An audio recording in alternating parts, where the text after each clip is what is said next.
Behind bars, there are women whose names strike fear into both inmates and guards alike. They're known as the most feared women in prison, with notorious reputations for their violent acts and unforgiving demeanor. Tales of their confrontations and ruthless behavior have spread like wildfire within the prison walls, leaving everyone on edge.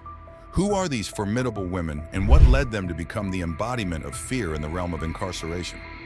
Let's uncover the chilling stories that have solidified their terrifying legacies. Rebecca Butterfield. In 2009, a female prison officer went to investigate a disturbing incident involving an inmate named Rebecca Butterfield.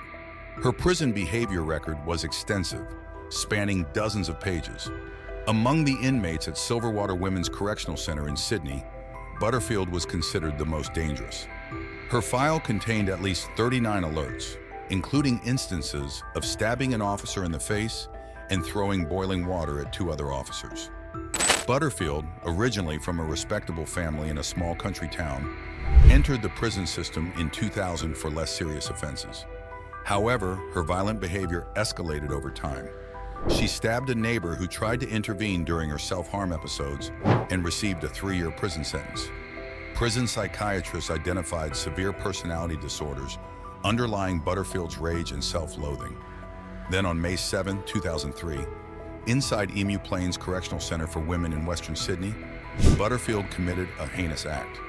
She attacked 30-year-old Filipina businesswoman Blue Slim Ward, who was close to completing her sentence for fraud. Using a knife she obtained from the day room, Butterfield stabbed Ward 33 times from behind, piercing her ribs and heart. Following her conviction for manslaughter, Butterfield was transferred to the maximum security Malawa Women's Prison at Silverwater. Since the killing at Emu Plains, Butterfield posed a danger to both fellow inmates and prison officers, frequently inflicting self-harm.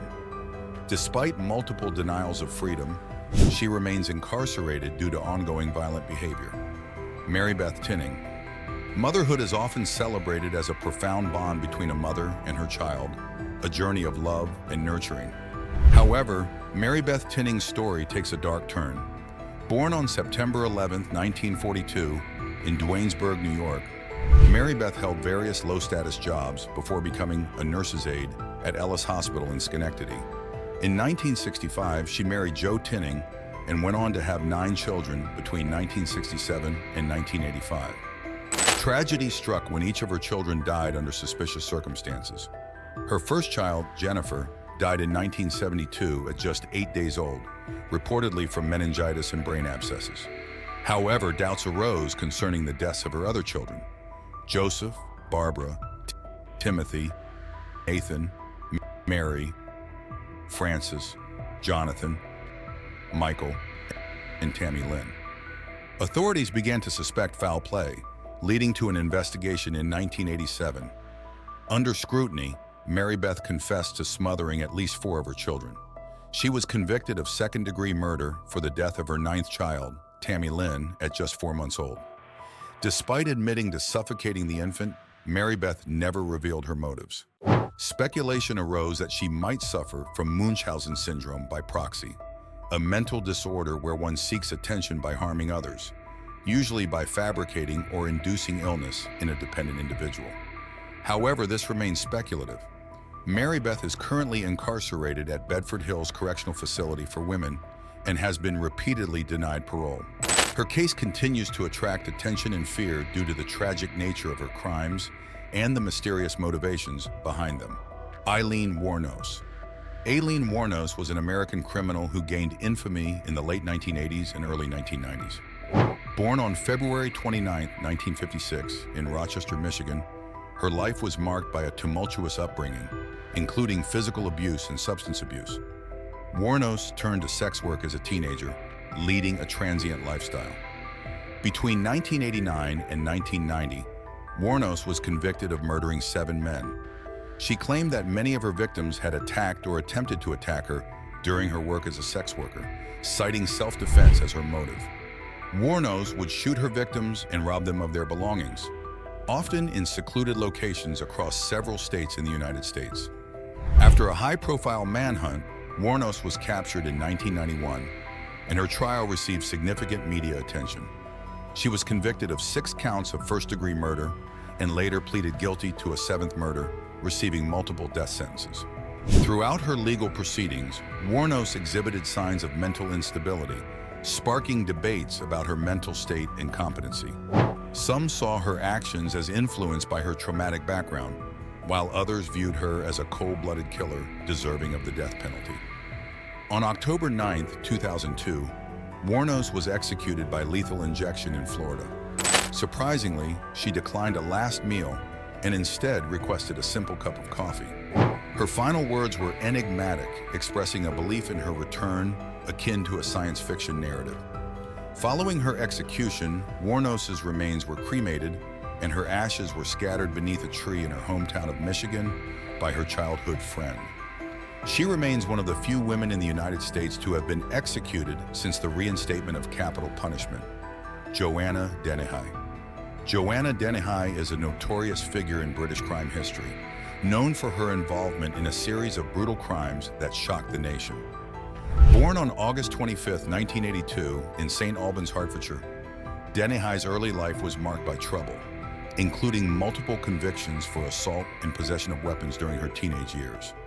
In 2013, Dennehy embarked on a crime spree characterized by extreme violence and seemingly random attacks on her victims, particularly targeting men.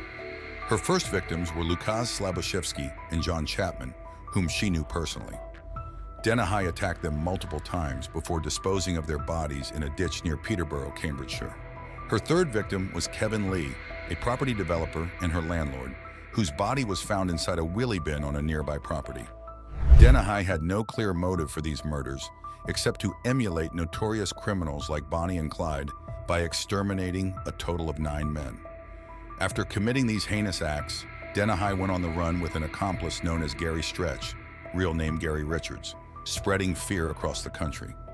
A nationwide manhunt ensued, and they were eventually apprehended on April 2, 2013, in Hereford after a civilian reported their location. During her trial, Dennehy shocked the court with her lack of remorse, pleading guilty to 3 murders and 2 attempted murders. In February 2014, she was sentenced to life imprisonment with a whole life order, meaning she will spend the rest of her life behind bars with no possibility of parole. The judge described her as a cruel, calculating, and manipulative individual who posed a significant danger to society. Griselda Blanco. Griselda Blanco, known as the godmother of cocaine, was a Colombian drug lord who rose to prominence during the 1970s and 1980s.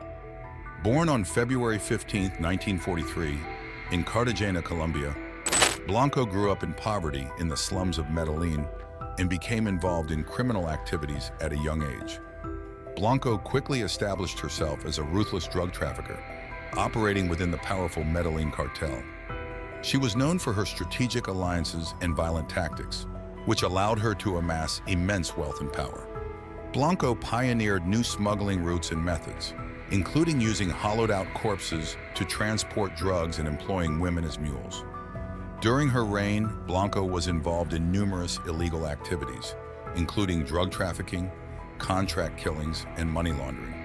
She gained a fearsome reputation for her involvement in violent acts, such as motorcycle drive-by shootings. One of Blanco's most notorious acts was the 1979 Dade County shopping mall massacre, in which 4 individuals were killed. She was also responsible for the deaths of her rival, Alberto Bravo, and his 6 bodyguards over a dispute about drug funds. Blanco's reign of terror extended to Miami in the 1980s, where she became a central figure in the city's cocaine trade. Her activities sparked a brutal turf war with rival drug traffickers, resulting in numerous assassinations and violence. In 1985, Blanco was arrested and sentenced to a maximum of 15 years in prison. She was eventually extradited to Colombia in 2004, where she continued to wield influence within the criminal underworld. Ironically, Blanco met her demise in 2012 when she was gunned down in a motorcycle drive-by shooting, a method she herself had pioneered. Her death marked the end of a notorious criminal career that had spanned decades and left a trail of violence and destruction in its wake. As we conclude our journey into the gripping world of prison dynamics, we've delved into the intriguing story of the most feared woman behind bars. If you were captivated by this glimpse into the complexities of prison life, Don't forget to hit that like button and share this eye-opening video with others. For more riveting tales and deep dives into untold stories, be sure to subscribe to my YouTube channel. Your support fuels our exploration into the depths of human experience. Until next time, stay curious and keep seeking the truth. Thank you for joining us on this unforgettable journey.